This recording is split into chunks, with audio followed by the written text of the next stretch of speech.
Right, so I'm gonna start this off by saying go ahead and subscribe, like the video, share it out, all that shit. Become a member. Shout out to Poochie9876, first and only channel member. You get icons, you get emotes, you get member badges, a whole bunch of good shit. But let's get the video started past that.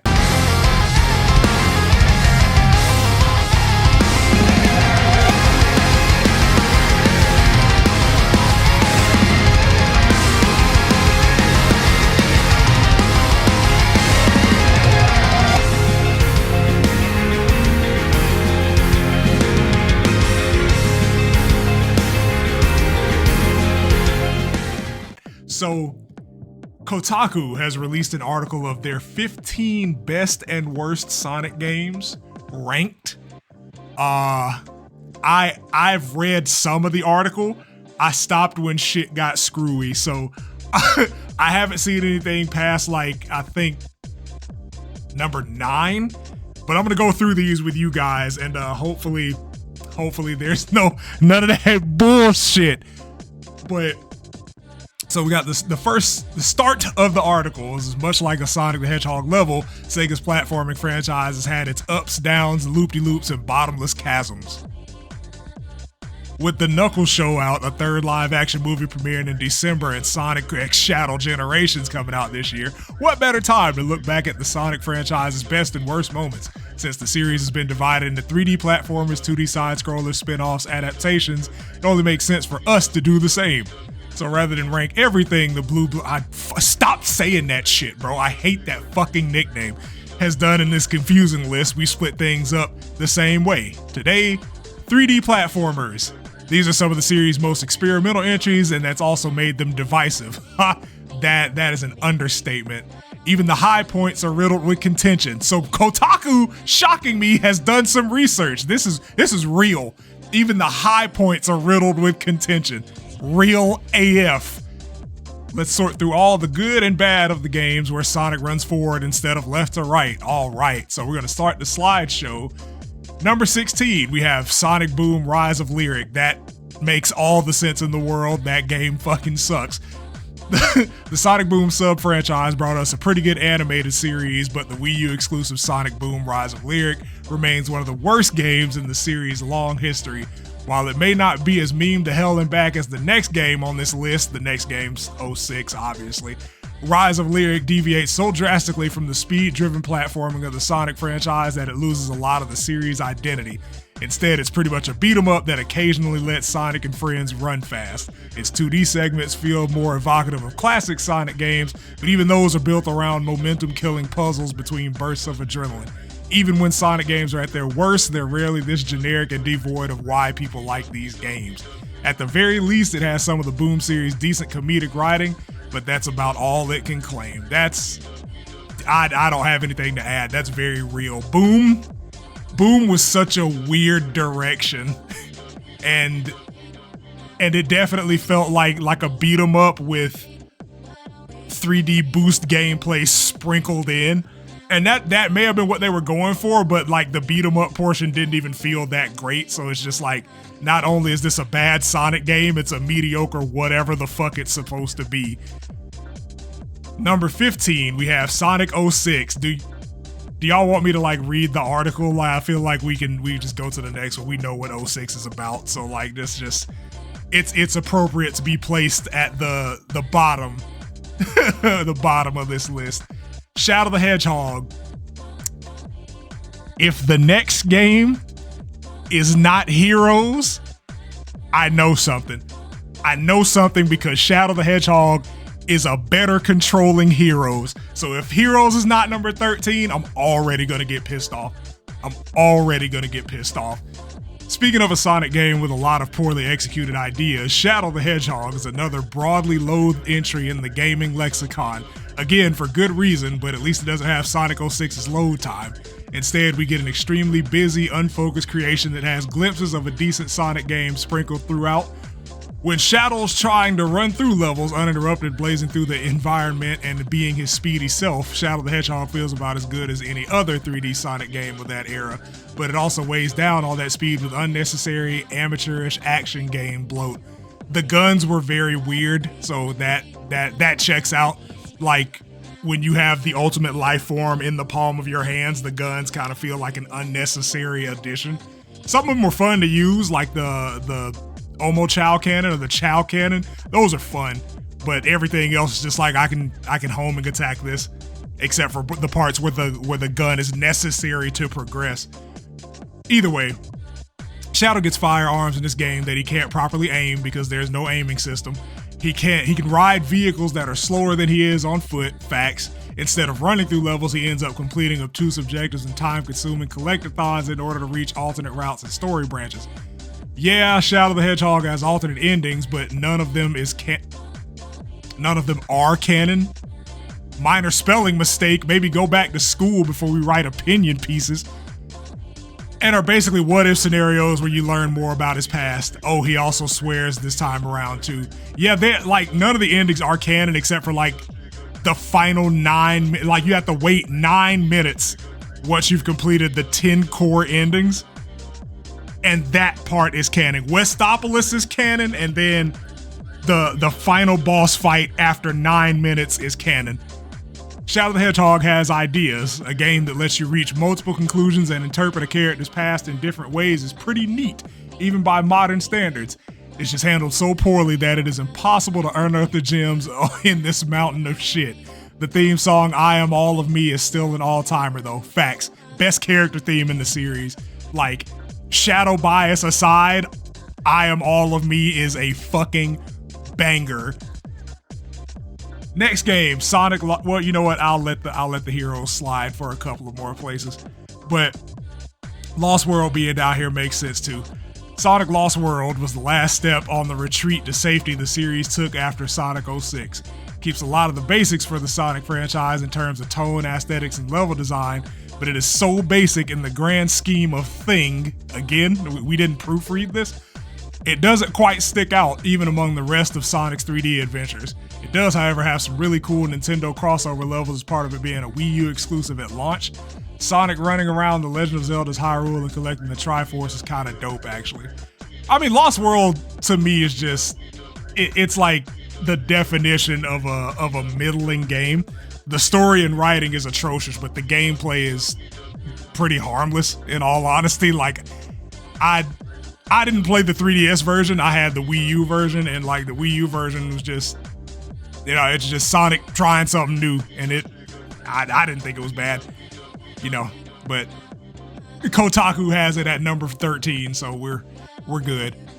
Sonic and the Black, no shot you niggas put Black Knight as a worse game than Secret Rings. No fucking way. Sonic, the Sonic Storybook sub-series, a Wii exclusive fantasy duology, has always been a little silly, and seeing Sonic wield a sword in Sonic and the Black Knight is no exception. While the mainline Sonic games were entering an identity crisis at this time, Black Knight and his predecessor Secret Rings were at least still experimenting with the spiky blue ball. For the Black Knight, Sonic is summoned by the granddaughter of the great wizard Merlin into a fantasy realm where he not only runs fast, but gets into sword fights with fantasy versions of his friends and rivals. It's a fun scenario, but the entire thing was hampered by its unresponsive and imprecise controls. After 2 of these games with middling to bad reception, perhaps it's a good thing this sub-series hasn't returned. I've always said that, like, if Secret Rings and Black Knight were on any other console and the controls weren't relegated to the Wii, the nunchuck, the singular nunchuck, drivable Sonic, these games would have been way better received than they were. Cause Black Knight and Secret Rings have amazing aesthetics and soundtracks. The writing is solid. It's just, it plays like shit because of its Wii exclusivity. So like, I get it. I can understand this one. And then we have Secret Rings above Black Knight, which is insane because this is clearly like by and away the worst of these 2 games. The Wii exclusive Sonic and Secret Rings came out shortly after the motion control driven console launch, so it naturally had to implement the Wiimote's movement-based input into the Sonic formula. Rather than directly controlling Sonic the way you would in previous game, Sonic moves on his own while you steer him in different directions. Similar to one of the series' classic special stages or a modern-day endless runner, you can already imagine how this kind of indirect control of a character, whose entire shtick is speed, could prove frustrating. That being said, Sonic and the Secret Rings and its sequel both have a Mario Party style mini mode that kind of ruled. It actually was. Like the mini game mode, like the party mode in this and Black Knight was actually fun as shit. Better than Sonic Shuffle, and that was Sonic Shuffle's entire deal. But these two games having it as a side game and it being better than a full game is just a fucking mural to this franchise. It's just hilarious. But yeah, Secret Rings and Black Knight are not fun to play. Banger in like almost every other aspect, but the Wii control just like kills any kind of momentum that these games would have had. And that sucks because I like the way that both of these games look. I like the aesthetics of both of them. Moving on to number 10. We have 3D Blast. Why is 3D Blast even on the list? It's not even a real 3D game. It's isometric. It's an isometric top-down game. It's not a real 3D game. We're skipping it. Number 9, Sonic Forces. So far, like this is it. So far, I agree with everything on this list being where it is. Past this, we're experiencing this shit together because I have no fucking clue what's up after Forces. But Sonic Forces feels like a game almost out of time. Its self-serious story about Sonic and friends going to actual war with the series baddie Dr. Eggman feels like something out of the series' early 2000s phase when it was trying to write more mature storylines. However, it lacks the game gravitas that made games like Sonic Adventure 2 more beloved. What's here is a crowded ensemble cast with little to do beyond giving Sega a chance to play with all of its toys. Facts. The story does give Forces a unique element that still stands the test of time, the player avatar. After years of fans making Sonic OCs, Forces let players create their own characters and take part in Sonic's resistance.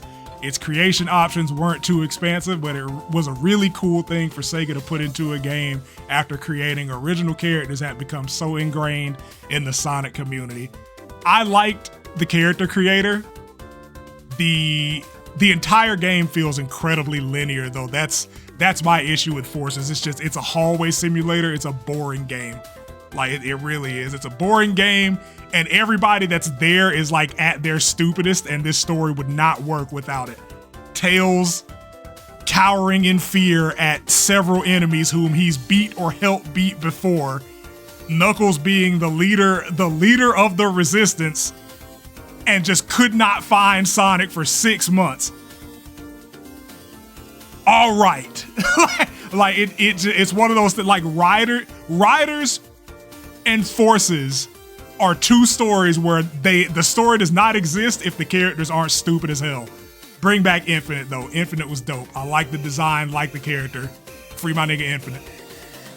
Number 8, Unleashed. I'm gonna let it go because it's in top 8. This is out of 16. This is where the good shit starts. So I'm gonna tread fucking lightly, Kotaku, because I will get shit popping in here. Matter of fact, put Unleashed at number 2 before I get mad. 2008 Sonic Unleashed exists in the weird window immediately following the backlash to Sonic 06, trying to return to basics but not quite shaking off some of the experimental aspects of Sonic's aughts era. Yet it trims down to only having Sonic as a playable character, and its speed-based levels are some of the best of the era, best of the series, nigga. The gimmick of the game is that during the night, Sonic turns into a werehog. Yes, that means a werewolf hedgehog. When Sonic undergoes the transformation, the game shifts into a beat-em-up platformer, complete with more box-moving, puzzle-solving, climbing, and slapping enemies around instead of running past them. While it's not the most popular diversion from Sonic Speed, it's relatively restrained. Unleashed takes some swings, and while they don't all land, it was a decent recentering following some overcrowded games. I am Unleashed's strongest soldier. Like, this game means so much to me on like just a spiritual level. You will never get me to hate this game. I defended this game when it came out.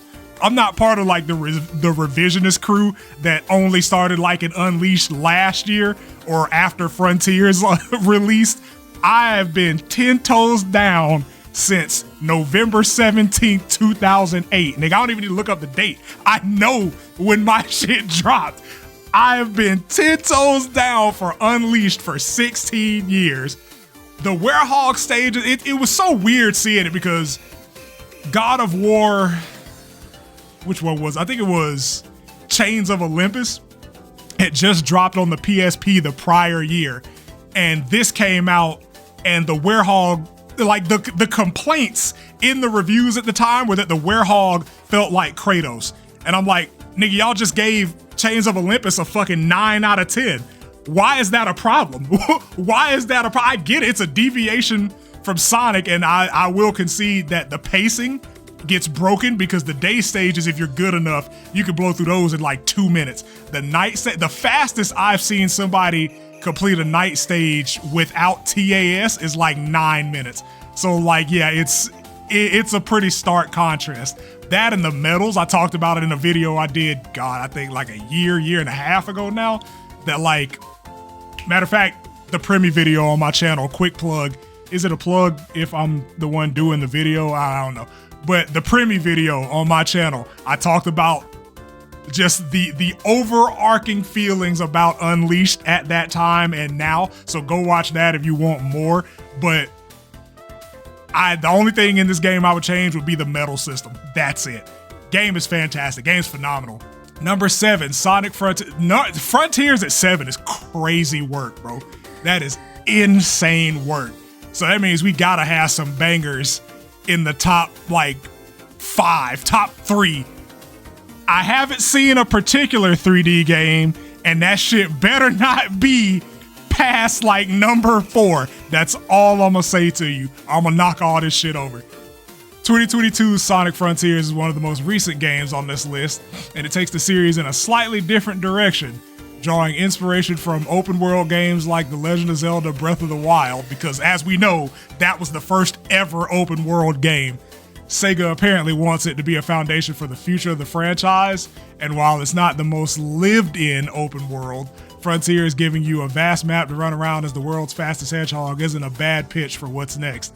Some of the Sonic series' most frustrating moments come from feeling restricted when you just want to run wild. Frontiers feels like letting your dog out in an open field, free to run to their heart's content. The puzzles you solve, the enemies you fight, and the collectibles you find are just extra. That's true to an extent. Of course, Frontiers, being the first of its kind, is gonna have some issues. Like the only technical issues that I could really point out is when you have the pop in, put an animation over it, because for some reason people think that when your assets fade in or they twinkle as they show up, that's not pop in. It's pop in, brother. It's fucking pop in, okay? It just has a cool coat of paint over it. Same concept, just executed differently. And I'm pretty sure that that's gonna be a thing in Frontiers 2 or whatever the next open world Sonic game is. Because they said they haven't, not every mainline Sonic game is gonna follow Frontiers, but Frontiers is gonna be like a sect of mainline games. And that's cool. I enjoyed the fuck out of it. I still go back and just do things on Frontiers. Like I'll run around, beat up enemies, or like I'll go back into some cyberspace stages, see if I can lower some time or go fight another Guardian or 12 just cause. But I could see it at 7. I could see it at 7. I wouldn't put it there, but like I get it. I understand why Publication TM would put it at number 7. Colors over Frontiers and Unleashed is buffoonery. I like this game. I like colors. You are not convincing me on my most sleepless, inebriated, brain-rotted day that Colors is a better game than both Frontiers and Unleashed. Absolutely the fuck not. When Sonic Colors launched in 2010, it was practically a complete rebrand for the franchise. The Wii U exclusive fully moved away from the darker learnings of the adventure era. Sonic was one of the sole players. Fuck! I'm losing my mind because I'm pissed off that Colors is over Frontiers. Sonic was once again the sole playable character without a Werehog gimmick, and Sega even delisted old Sonic games that had lower Metacritic scores because they wanted it to be a fresh start. It was considered a return to form for the franchise that had lost its way and beautifully merged the 2D and 3D formats into a colorful, adrenaline-pumping platformer that got to the heart of what some fans wanted. The ensemble cast's absence was felt, and it only now feels like the franchise is getting back to including characters who aren't Sonic, Tails, and Knuckles. But Colors was a perfectly distilled version of what Sonic needed to be after years of not knowing what it meant to be a Sonic game.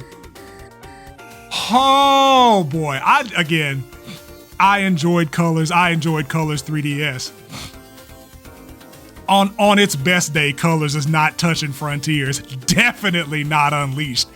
This game, for all the good it did, this game, if you're playing anything other than Act 2, is an elevator simulator. You're going to platforms, you wait until you can use your power to get to the next platform and wait, or you're platforming indefinitely until you reach the end of the stage. Looking at you, Planet Wisp Act 2, piece of shit. Number 5, Sonic Dream Team. I honestly didn't even think this would be on the fucking list, but it is. It's a fun game. I've played it on my Apple products that I own the legal way. Like Colors, Sonic Dream Team is about distilling a Sonic game to its core loops. He's got to go fast, it's got to be simple to read where you need to go, and it has to control smoothly in the process. The Apple Arcade game is snappy, gorgeous to look at, and is a really solid summation of what a Sonic game should feel like. It's a shame it's not on consoles because more people should be playing it. That's the worst aspect of Sonic Dream Team. No clue what kind of money Apple threw at Sega to be like, yeah, we want this on our subscription service. Not even a regular fucking purchasable app. We want it on the subscription service. Cool, man. Cool. Don't do that shit no more, though. Don't do that shit no more. I'm gonna do something to you. Coming in at number 4, we have the OG Sonic Adventure. This is like one of, if not my favorite Sonic games. This belongs on, I genuinely feel like this belongs on every Sonic fan's top 5. If it don't, I mean, that's cool because everybody has their opinions. But like when people ask me they want to get into the franchise with some of the older games, I always recommend Sonic 2 Adventure, and if you want to play something from the Boost era, Generations. Those are my 3 recommendations for people that don't want to start with current Sonic game. The original Sonic Adventure was a blueprint for the franchise for years. The transition to 3D had everything. Multiple playable characters whose gameplay differentiated substantially from Sonic's, a storyline with emotional stakes and some capital L lore, pseudo-open world elements that had Sonic and friends traveling through hub worlds to get the levels, and a banging soundtrack led by butt rock band Crush 40. Butt rock will always be such a fucking funny term. Just say cheese. Just say cheese. Sonic Adventure has stumbles such as Big the Cat's cumbersome fishing levels and setting the standard for Sonic's wonky camera, but it is a quintessential moment in the franchise's history that even Sega seems to have newfound nostalgia for, as evidenced by darker games like Sonic Forces and the lore-driven story of the Sonic the Hedgehog 2 movie. Its interwoven character stories were a deviation from its platformer contemporaries, and as the series has narrowed its focus to just the blue guy, it's been missing that magic. Absolute masterclass of a platformer, of a Sonic game. Nothing else. 10 out of 10.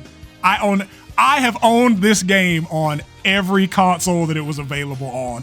That's a testament to how good this game is and how much I love this game. Like, fantastic game. Sonic Generations. Yeah, we're top 3. Oh man, I'm getting hot. I feel the rage. I feel the rage building inside me. 2011 Sonic Generations is the greatest hits compilation made into a video game. It's Taylor Swift's Eras Tour, but for the Bluebird. This was written by a white woman. Either a white woman or like a 40-year-old fucking millennial that is trying desperately to relate to the younger audience of this fan base. I don't know what the fuck Taylor Swift's Eras Tour is. What is that shit? I am a black man. Who is this for? Who the fuck is this line for? This is the most corporate line that I've ever read. When Sega was still wrestling with what it meant to be a Sonic game, it felt apt to go back and revisit everything that got us to the point for the 20th anniversary. Generations marries the series' 2D past with its 3D present, remixing and revamping old levels from throughout the series' history, giving modern and classic fans the best of both worlds. It's a nostalgia trip, but it's one of the tightest platformers with Sonic on the cover. Sometimes the best way to move forward is to look back, and Sonic Generations examines the old and the new to give the best and worst a second chance to shine along the way. And it's good. Generations is fucking solid. We need, we're getting a remaster, and I'm hoping that the shadow content is longer than an hour and a half. Give me my sex scene, Sega, you cowards. Number 2. Sonic 2 Battle. Sonic Adventure 2 Battle. Are we talking about Adventure 2 Battle or just, okay, cool, Adventure 2, sick. Why fucking use Adventure 2 for the video if you're talking to, whatever. Sonic Adventure 2 is arguably the best story in the franchise, introducing the GOAT as a malevolent foil to Sonic's whimsy and structuring the game around shifting perspectives of its leads. The sequel brings back multiple playable characters with Sonic, Tails, and Knuckles facing off against the GOAT, Dr. Eggman, and Bay in distinct playstyles. Sonic and the GOAT keep the fast-moving platformer side of the series alive, while the other rivals use mechs or hunt for treasure. Sonic Adventure 2 hits a sweet spot in its ensemble cast to give players variety without overwhelming the experience. All of this works to make Sonic Adventure 2 one of the most memorable games in the series, albeit with some frustrating camera nonsense and finicky controls. But the best part is still the elaborate story full of twists and turns that elevated Sonic and Knuckles' new rivals to series mainstays, set a standard for Sonic final acts. From the sound of it, this will be at the heart of the Sonic the Hedgehog 3 when it premieres in December. Sonic Adventure 2 is peak, but there's one game we have to give the crown to.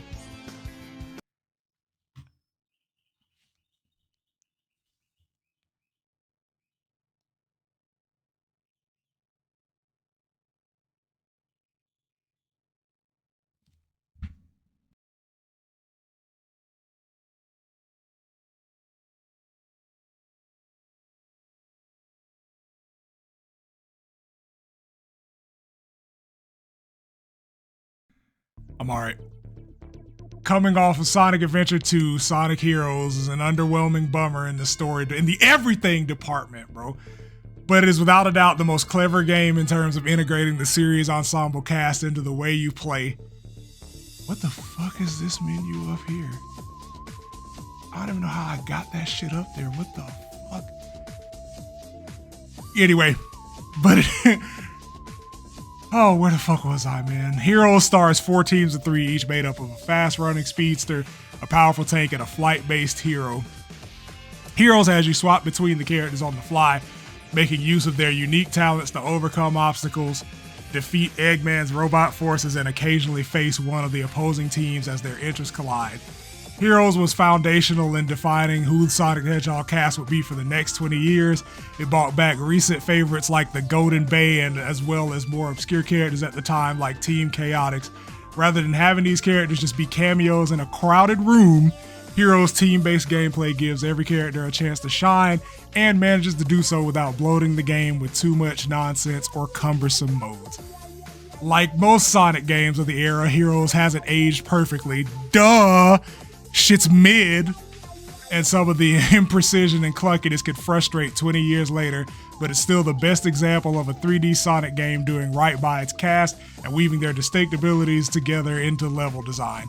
Over the years, the Sonic franchise has struggled to marry its huge, much-beloved cast with the speed-centric expectations that came with Sega's Speed Demon. Heroes is the best example of everything clicking into place. Its story may be underwhelming after the adventure games, but a game all about the power of friendship and teamwork that gives everyone equal spotlight can hit just as hard.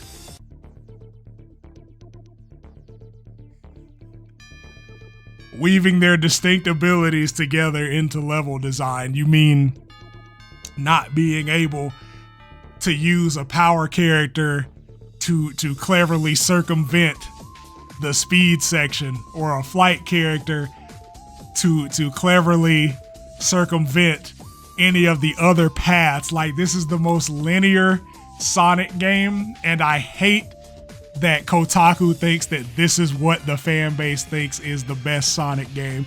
Nobody whose first game wasn't Sonic Heroes thinks Sonic Heroes is the best Sonic game.